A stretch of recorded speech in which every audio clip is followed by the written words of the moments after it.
In 1976, the residents of a small, quiet town in Ohio began to realize something terrible: they were being watched. It didn't start with violence. It started with the mail.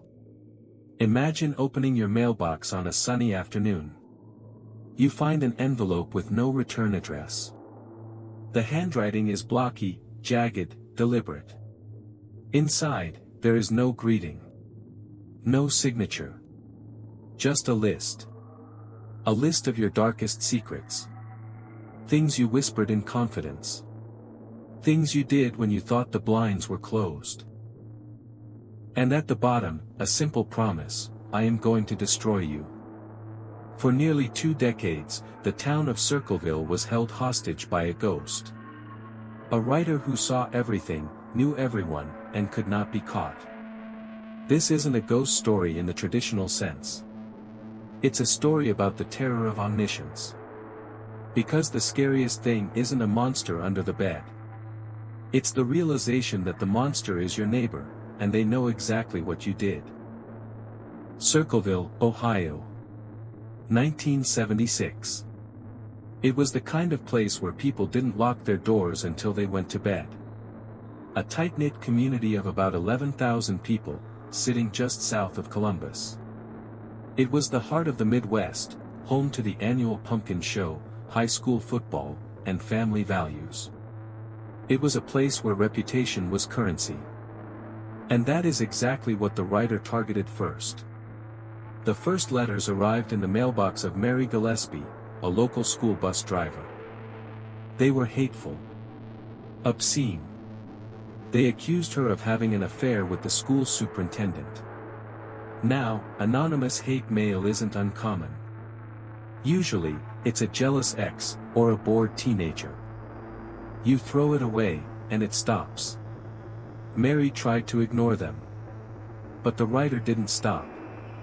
The letters became more frequent. More specific. They detailed her daily schedule. They mentioned the color of her car. They mentioned her children. Then, the circle widened. Mary's husband, Ron, started getting them. The superintendent got them. Neighbors, friends, government officials. The writer seemed to be everywhere at once. The postmarks were almost always from Columbus, a short drive away, making it impossible to pinpoint the sender's location. The tone of the letters shifted from gossip to something darker. They weren't just observing anymore. They were issuing orders. Stay away from the superintendent, one letter warned. Or you will die. August 1977. The threats turned into action. Ron Gillespie, Mary's husband, received a phone call late one night. He didn't tell anyone who was on the other end. He simply grabbed his keys, took his gun, and told his children he was going to confront the person writing the letters. He drove his truck out into the dark. He never came back. Ron's truck was found smashed into a tree. The police ruled it a drunk driving accident. But Ron's gun had been fired once. And several residents, including the sheriff, received letters before the autopsy was even public, claiming the crash was no accident. The writer claimed to have tampered with the brakes. The town was paralyzed. The writer had moved from ink to blood. Mary was now a widow, raising kids alone, living in a fishbowl of paranoia. And the letters kept coming. They taunted her about her husband's death. They told her she was next. Then came the afternoon of February 7, 1983. Mary was driving her bus route, thankfully empty of children at the time, when she saw it. A sign, nailed to a fence post along the country road. It was painted in that familiar, jagged block lettering. It threatened her daughter. Furious, Mary pulled the bus over. She got out to tear the sign down. As she pulled it from the fence, she noticed a piece of twine connected to the back of the wood. The twine ran down into the tall grass, connected to a small cardboard box. Inside the box was a .25 caliber pistol, mounted in a vise, aimed directly at where her chest had been moments before. It was a booby trap. A primitive, but deadly execution device. The only reason Mary is alive today is because the mechanism jammed. The police finally had physical evidence. The gun. They traced the serial number. It had been filed off, but not completely. Lab technicians managed to raise the numbers. The gun belonged to a man named Paul Freshour. Paul was Ron Gillespie's brother-in-law. He was a quiet man, a family man. He had no criminal record. When police questioned him, he admitted the gun was his, but claimed it had been stolen weeks ago. He had no alibi for the time the trap was set. They demanded a handwriting sample. They compared it to the letters. Experts for the prosecution said it was a match. Experts for the defense said it wasn't even close. It didn't matter. The town needed a villain. The jury convicted Paul Freshour of attempted murder. He was sentenced to maximum security prison. The town of Circleville let out a collective breath. The boogeyman was locked away. The nightmare was over. Except, it wasn't. Paul Freshour was sent to solitary confinement. He was watched 24 hours a day. He had no access to pens, paper, or the outside world without strict monitoring. His mail was read.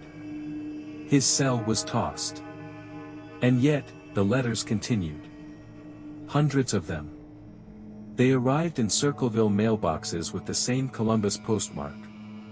The same jagged handwriting. The same obscene, intimate knowledge of the town's daily life. But they didn't just go to the residents anymore. They started going to the prison warden. The writer began taunting the very people keeping Paul Freshour locked up. The letters contained details about the warden's personal life, details about his family, his dinners, his conversations, that Paul Freshour, sitting in a concrete box, could not possibly have known. One letter even discussed a conversation two guards had in the break room, miles away from Paul's cell. The writer taunted the police, "You have the wrong man. I am still here. I am still watching." Freshour spent 10 years in prison. He maintained his innocence until the day he died. When he was finally paroled in 1994, the letters stopped. Or at least, they slowed down. But the damage was done. The mystery had metastasized. If Paul was the writer, how did he mail letters from solitary confinement? If he had an accomplice, why did they never slip up? And if Paul wasn't the writer, then who had the town just spent a decade tormenting, while the real monster sat in their church pews, ate at their diners, and watched them sleep? Journalists and private investigators have spent 40 years trying to crack the Circleville Code. They found strange anomalies. The file marks on the gun used in the booby trap, the one that convicted Paul, were described by ballistics experts as too clean. Almost as if someone wanted the serial number to be found. There were reports of a dark sedan seen following the school bus weeks before the trap was found. A sedan that didn't belong to Paul. But the most disturbing element isn't the gun, or the trap, or the trial. It is the volume. Over the course of the terror, thousands of letters were sent. Thousands. The sheer man-hours required to watch that many people, to learn that many secrets, to write that many pages, suggests something impossible. It suggests that the writer wasn't just a person. It suggests the writer was the town itself. A collective sickness. Or perhaps, someone with access to surveillance that didn't exist in the 1970s. Paul Freshour died in 2012. He took his secrets to the grave. Today, Circleville is quiet again. The pumpkin show still happens every October. The streets are safe. But if you go there, and you ask the older residents about the letters, you will see a change in their eyes. They will look over their shoulder. They will lower their voice. Because the writer was never caught. The case was never officially solved. The handwriting was never definitively matched to another human being. Someone walked those streets, filled with hate, knowing everything about everyone. And that person, or that thing, simply stopped writing. So, ask yourself this: if someone started writing you letters tomorrow, detailing your movements, your private conversations, your deepest fears, would you know who it was? Or would you realize, too late, that you are far more visible than you ever dared to imagine? Sleep well.